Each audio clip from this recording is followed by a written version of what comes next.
اکبر آمریکا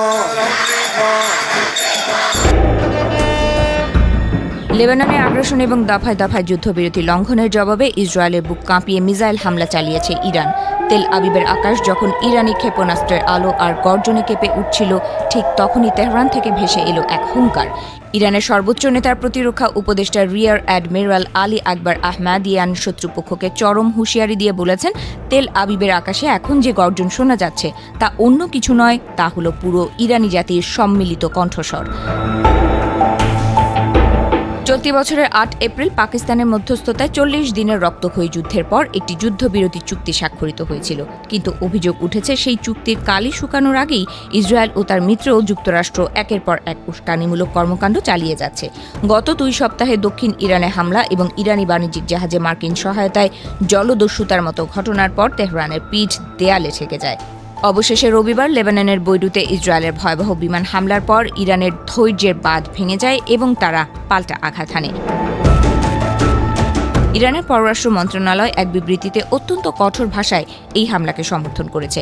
তারা সাফ জানিয়ে দিয়েছে, জাতিসংঘের সনদের ৫১ নম্বর ধারা অনুযায়ী আত্মরক্ষার বৈধ অধিকার থেকেই এই সামরিক পদক্ষেপ নেওয়া হয়েছে।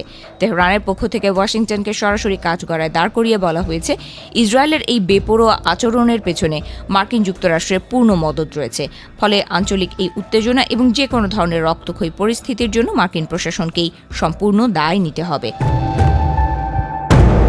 ইরানের রাজনৈতিক ও সামরিক মহল থেকে স্পষ্ট করে দেওয়া হয়েছে যে তারা কোনো আংশিক বা বৈষম্যমূলক চুক্তি মেনে নেবে না। লেবানন এবং গাজাকে বিচ্ছিন্ন করে কেবল নিজেদের স্বার্থে কোনো যুদ্ধবিরতি চাপিয়ে দেওয়ার চেষ্টা করা হলে তা সফল হতে দেওয়া হবে না। তেহরানের হুঁশিয়ারি ছিল অত্যন্ত পরিষ্কার, বৈরুত বা লেবাননের মাটিতে আঘাত এলে তার জবাব সরাসরি ইসরায়েলের মূল ভূখণ্ডে গিয়ে আছড়ে পড়বে। রবিবারের হামলা ছিল তারই বাস্তব প্রতিফলন। এদিকে এই যুদ্ধকালীন পরিস্থিতির মধ্যে লেবাননের অভ্যন্তরীণ রাজনীতিতেও নতুন মেরুকরণ তৈরি হয়েছে। লেবাননের প্রেসিডেন্ট জোসেফ আউনের ইরান বিরোধী কিছু মন্তব্যের তীব্র সমালোচনা করেছে তেহরান। ইরানি পররাষ্ট্র মন্ত্রণালয়ের মুখপাত্র ইসমাইল বাঘাই অত্যন্ত ঝাঁঝালো ভাষায় লেবাননের প্রেসিডেন্টকে আক্রমণ করে বলেছেন, আউন এমন একজন ব্যক্তি যিনি বিপদের দিনে পাশে থাকা বন্ধুদের সস্তায় বিক্রি করে দেন আর শত্রুদের আপন করে নেন।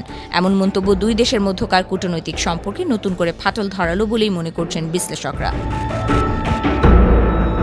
ইরানের সর্বোচ্চ নেতার বিশেষ প্রতিনিধি আলী আকবর আহমাদিয়ান তার বিবৃতিতে আরও উল্লেখ করেন, ইরানি জাতি কোনো অবস্থাতেই কারো চাপিয়ে দেওয়ার সিদ্ধান্ত বা ইচ্ছা মেনে নেবে না। আল্লাহর ওপর ভরসা এবং জাগ্রত জনতার অকুণ্ঠ সমর্থনে ইরানের সশস্ত্র বাহিনী চূড়ান্ত বিজয় অর্জন না হওয়া পর্যন্ত লড়াই চালিয়ে যেতে বদ্ধপরিকর। শত্রুপক্ষকে একটি চূড়ান্ত আলটিমেটাম দিয়ে তিনি বলেন, এরপরও যদি কোনো প্রকার হুমকি বা চাপ সৃষ্টি করার চেষ্টা করা হয় তবে তার জবাব হবে আরও ধ্বংসাত্মক এবং চূর্ণবিচূর্ণকারী। অন্যদিকে ইসরায়েলি ভূখণ্ডে এই নজিরবিহীন মিসাইল বৃষ্টির পর পুরো অঞ্চল জুড়ে এক চরম আতঙ্ক ও উত্তেজনা বিরাজ করছে। মার্কিন নৌবাহিনী কর্তৃক ইরানি বন্দরগুলোতে অর্থনৈতিক ও সামরিক অবরোধ বজায় রাখার মাঝেই ইরানের এই পাল্টা আঘাত বিশ্বজুড়ে তেলের বাজার এবং আন্তর্জাতিক কূটনীতিতে বড় ধরনের ধাক্কা দিয়েছে। অনেকেই আশঙ্কা করছেন, এই সংঘাত যদি এখনই থামানো না যায় তবে তা কেবল মধ্যপ্রাচ্যের মাঝেই সীমাবদ্ধ থাকবে না, বরং এক প্রলয়ঙ্করী রূপ ধারণ করতে পারে।